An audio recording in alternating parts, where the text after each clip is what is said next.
Celestial blessings, my name is Helen Demetriou, and today I'm going to discuss with you some of the origins of Easter, some of the resurrection stories, and some of the celebrations of the spring equinox.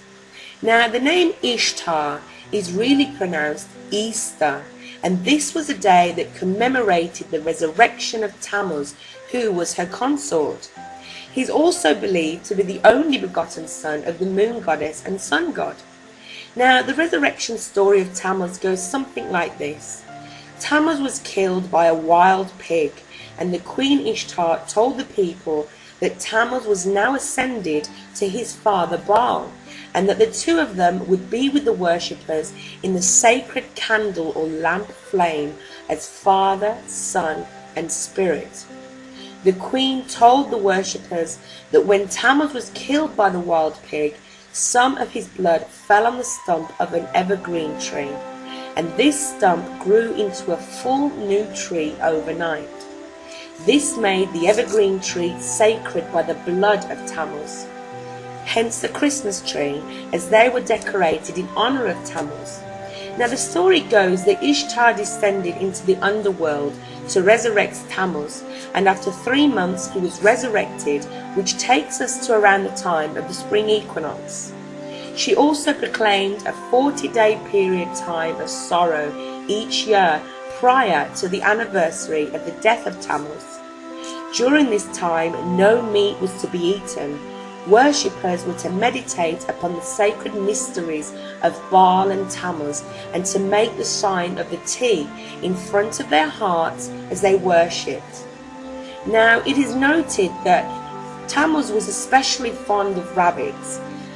Tammuz was fond of rabbits, and they became sacred to the ancient religion, because Tammuz was believed to be the son of the sun god Baal, who is Yahweh's brother. So Tammuz, like his father, became a hunter. Now, around this time they ate sacred cakes with the markings of a T or a cross on the top, like the hot cross buns we eat today, which used to be only baked around the time of the Christian Easter celebrations. Now, let's talk about hot cross buns. Hot cross buns are eaten throughout the spring season, but in ancient Babylon, the Chaldeans used to offer them to the Queen of Heaven, Ishtar, on the day known as Good Friday. Similar to wheat cakes marked with a cross were offered to or eaten in honor of Apollo, Diana, and Hecate and the moon. The cross represents the 4 seasons or the 4 phases of the moon, and are on the sacrificial bread of the lunar goddesses of many cultures. They are found from Egypt to the Aztecs of Mexico. A circle with a cross, which is the female symbol, was often set upon the top of a pillar, which is representing the male, the whole representing union or fertility. It is also interesting that the biological symbol for female remains a circle with a cross beneath it. In the Bible, there is also evidence of the offering of these cakes in Jeremiah 7:18. The baking and offering of these cakes were made to the Queen of Heaven, Ishtar or Astarte, and they're mentioned as being part of the apostasy of the people of Judah. Now, Ishtar also proclaimed that because Tammuz was killed by a pig, the pig must be eaten on that Sunday. Now, let's talk about the eggs, the symbolism of eggs around Easter. The egg was a sacred symbol among the Babylonians. They believed that an egg of wondrous size fell from the heaven into the Euphrates River. Now, from this marvelous egg, the goddess Astarte was hatched when a dove and a snake came to rest on the egg. And so the egg became the symbol of the goddess Easter, which is the goddess Ishtar. The idea of a mystic egg spread from Babylon to many parts of the world. This is why we have today the Easter egg or the Ishtar egg. Eggs are a long-standing symbol of creation, fertility, and renewed life and resurrection.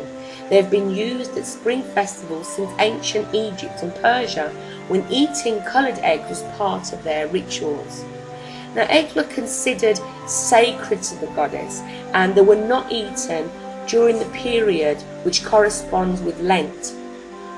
They were all eaten up before this period, which is the time that we now call Pancake Day or Shrove Tuesday or Mardi Gras, and did not appear again until the joyous celebrations of this resurrection, where they appeared in a riot of colours, and they became the object of various games. In Persia, they liked to dye their eggs red. Now we're taken to the story of Inanna, her counterparts, as we know, being Ishtar and Astarte. Before the time of the spring equinox, Inanna performs a sacred fertility rite, the Hieros Gamos, with her consort Demetriou. This act not only brings fertility to the land and to the people, but unites both God and humans together. After this, Inanna descends into the underworld, where she has to pass through 7 gates, and at each gate she must surrender an item of her clothing. On passing through the 7th gate, she is completely naked and humiliated, and it is here that she faces her sister Ereshkigal, who is the goddess of the underworld. One of her reasons for visiting was to witness the funeral rites of Ereshkigal's husband, and with knowing these rites came great knowledge. Now Ereshkigal was angered at her sister, and she killed her and turned her into a rotting corpse and hung her on a hook. Some say hung her on a stake. With the help of the god Enlil, she was resurrected after 3 days and 3 nights.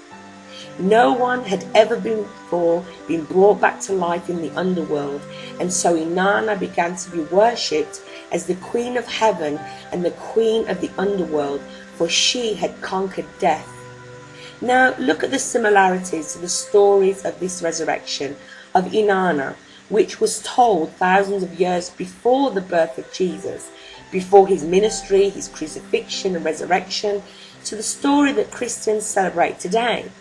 Both were humiliated and stripped of their clothing. Both were said to have been killed. Jesus hung on the cross and Inanna hung on a stake. Both were resurrected in 3 days. So which one is true? For me, it's always the original story, the oldest story that rings true for me. It was the goddess who was resurrected and conquered death and rose to lead her people.